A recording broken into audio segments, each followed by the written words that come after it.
दामाद की सास पार्ट 2। अब तक आपने सुना कि कावेरी जी अपनी तीनों बेटियों ईशा, मोहिनी और सुहाना की शादी 3 घर जमाई लड़कों के साथ करवा देती है। उन्हें लगता है कि ये लड़के शायद घर का कामकाज संभाल लेंगे, लेकिन उनके तीनों घर जमाई बहुत आलसी थे। वो नौकरी भी नहीं करते थे और बाहर का काम भी नहीं। कावेरी जी ने अपनी बेटियों से कहा कि वो प्रेगनेंसी का बहाना बनाकर अपने पतियों को सबक सिखाए। अब सुनिए आगे। मम्मी, आपने जैसा कहा था हमने वैसा ही किया, लेकिन देखिए ना, विवेक का हाल तो वैसा का वैसा ही है। घर में ना सुबह का नाश्ता बनता है और ना खाना। नौकरी पर जाने की बात करूं तो खाने को दौड़ता है मुझे। हाँ मम्मी, मैंने भी सुमित को कितनी बार कहा कि अगर नौकरी नहीं करनी तो कोई छोटी सी दुकान ही खोल लो, घर का खर्चा कैसे चलेगा। देखो दोपहर के 12 बजने आए और जिनाब अभी तक सो रहे हैं। हाँ मम्मी, ईशा और सुहाना ठीक कहती हैं। अविनाश का भी यही हाल है। जब मैंने अपनी प्रेगनेंसी के बारे में कहा तो मुझसे कहने लगा, अरे दूसरी लड़कियां तो 9 महीने तक नौकरी करती है, बस डिलीवरी के टाइम छुट्टी लेती है। मोहिनी, तुम भी नौकरी करो। अब मुझे कहाँ नौकरी मिलेगी। मम्मी बताओ अब मैं क्या करूँ। हे भगवान, क्या सोचकर घर जमाई दामाद लाई थी मैं कि मेरी बेटियां मेरे पास रहेंगी और खुश रहेंगी, लेकिन इन आलसी दामादों ने तो हमारी जिंदगी को भी प्रॉब्लम में डाल दिया है। मैं तो कहती हूँ मम्मी, हम लोग वापस अपनी जॉब पर जाना शुरू कर देते हैं। बता देते हैं इन लोगों को कि हमने प्रेगनेंसी का बहाना किया है। नहीं नहीं बेटा, ऐसी गलती भी मत करना। अगर तुमने ऐसा किया तो इन तीनों की आदत और खराब हो जाएगी। अरे आज नहीं तो कल कभी तो तुम प्रेग्नेंट होगी, तब वापस यही प्रॉब्लम आएगी, तब क्या करोगी तुम तीनों। हाँ मम्मी, आपकी बात तो बिल्कुल सही है। इन लोगों को तो सुधारना ही पड़ेगा। लेकिन कैसे? अपने बच्चों की आने की खबर सुनकर भी इन लोगों पर कोई असर नहीं हो रहा। पैसे कमाने के लिए घर से बाहर निकलना ही नहीं चाहते ये तीनों। अब मेरे दिमाग में एक प्लान आया है। तुम तीनों चिंता मत करो, उन तीनों को बुलाओ, फिर मैं बात करती हूँ। थोड़ी देर बाद कावेरी जी अपने तीनों दामादों को सामने बुलाकर अपनी बात कहना शुरू करती है। अविनाश, सुमित और विवेक, देखो बेटा, मैं ना तुम तीनों से बड़ा प्यार करती हूँ, इसीलिए तो तुम्हें घर जमाई बना कर रखा है मैंने। अरे मम्मी जी, सीधे सीधे कहिए ना, क्या बात है? क्या तो हम भी आपको बात करते हैं। अरे मम्मी जी, आपकी इज्जत भी बात करते हैं। अरे भाई, आपकी जैसी सास और कमाने वाली बीवी सबको मिलती है क्या? हाँ मम्मी, विवेक और सुमित ठीक कह रहे। आपकी बेटी से शादी करके मेरी तो जिंदगी ही अच्छी हो गई है। जानती हूँ मैं, और ये भी जानती हूँ कि तुम तीनों अपनी अपनी बीवियों से बहुत प्यार करते हो। बेटा, बात ऐसी है कि हमारे कुल गुरु ने कहा है कि प्रेग्नेंट होने के बाद मेरी तीनों बेटियां शुरू के 4 महीने हमारे गांव में जाकर रहेगी, जहाँ मेरे चाचा जी रहते हैं। अरे लेकिन क्यों मम्मी, गांव में जाकर रहने की क्या जरूरत है इन तीनों को? वो क्या है ना बेटा, हमारे परिवार को एक श्राप है। अगर मेरी बेटियों ने यहाँ पर बच्चा पैदा करने की कोशिश की तो उनके बच्चों को कुछ भी हो सकता है। इसलिए अब से लेकर 4 महीने पूरे होने तक इन्हें गांव वाले घर में रहना पड़ेगा। हाँ तो इसमें प्रॉब्लम क्या है मम्मी जी?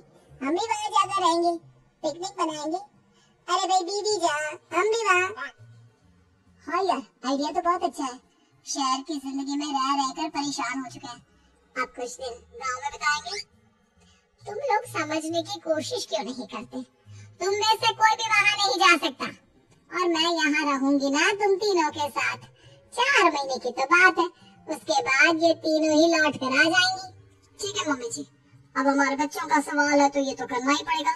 कावेरी अपनी तीनों बेटियों को कुछ दिन के लिए घर से बाहर कहीं दूसरे शहर में रहने के लिए भेज देती है। कुछ दिनों के बाद, अरे मम्मी जी, बहुत दिन से पिज्जा नहीं खाए, मंगवाइए ना। क्या बताऊं बेटा, पहले तो बेटियां खर्चा दे देती थी क्योंकि उनकी नौकरी थी, लेकिन अब तो मेरे पास पैसे ही नहीं बचे। थोड़े बहुत पैसे हैं जो बच्चों की डिलीवरी में काम आएंगे। लेकिन मम्मी जी, आपकी बेटियों को वापस आने में तो अभी बहुत वक्त बाकी है। वही सोच सोच कर परेशान हो रही हूँ। सोच रही हूँ कल से दूध भी बंद करवा देती हूँ। अब दूध वाले को देने के लिए पैसे भी तो नहीं है ना। अरे नहीं नहीं मम्मी जी, अगर दूध भी बंद करवा दोगी तो मुझे चाय कहाँ से मिलेगी, और चाय के बिना मैं तो मर ही जाऊंगा। क्या करूँ बेटा, इसके अलावा हमारे पास कोई ऑप्शन नहीं है।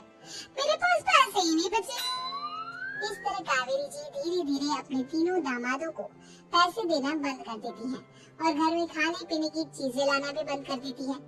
अब वो तीनों बुरी तरह से परेशान होने लगे थे और इसलिए एक दिन तीनों प्लान करके घर से बाहर निकलते हैं और बाजार में जाने के बाद, यार अच्छा खाना खाए हुए कितने दिन हो गए, पता नहीं कब अच्छा खाना मिलेगा।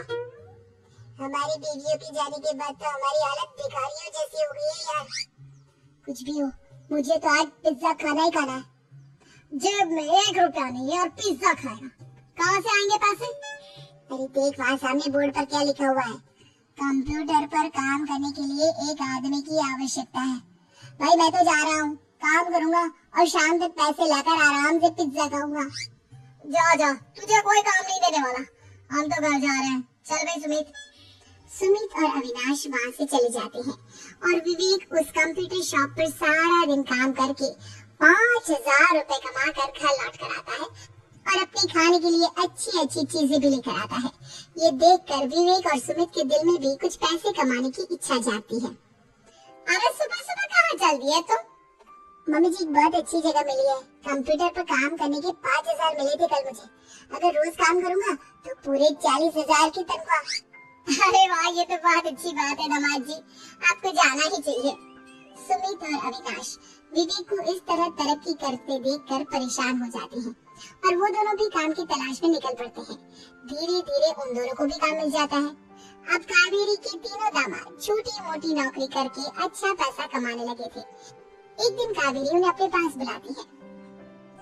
अरे वाह, विवेक 40,000 कमा लेता है, अविनाश 60,000 और सुमित तुम भी 40,000 के आसपास कमा ही लेते हो। कुल मिलाकर तुम अच्छे खासे पैसे कमा रहे हो बेटा। हाँ मम्मी जी, बहुत मजा आता है जब महीने के एंड में मोटी रकम हाथ में आती है। पूछिए मत मम्मी जी, घर में रहकर रोटी बना बना कर और तो जैसा महसूस होने लगा था मुझे तो। हाँ बेटा, तुम तीनों की बात तो बिल्कुल ठीक है और जानते हो अब तुम तीनों की पत्नियां भी वापस लौट कर आने वाली है। लेकिन मम्मी जी अभी तो उन्हें गए सिर्फ 2 महीने हुए हैं, आपने तो कहा था वो 4 महीने के बाद लौट कर आएंगी। ऐसा कुछ नहीं है बेटा, मैं सिर्फ तुम तीनों को सबक सिखाना चाहती थी कि आदमी घर में बैठकर बीवी की कमाई खाता हुआ अच्छा नहीं लगता। इस दुनिया में हर इंसान को मेहनत करनी चाहिए, काम करना चाहिए, चाहे वो औरत हो या आदमी, ताकि अपने परिवार को संभाल सके। कावेरी की बात सुनकर उन तीनों को अपनी गलती का एहसास होता है और कावेरी उन्हें सच बता देती है कि ईशा, सुहाना और मोहिनी शहर में ही कहीं दूसरी जगह रह रहे थे। शाम के वक्त उन तीनों की पत्नियां लौट कर आ जाती है और कावेरी जी का परिवार एक खुशहाल परिवार की तरह रहने लगता है।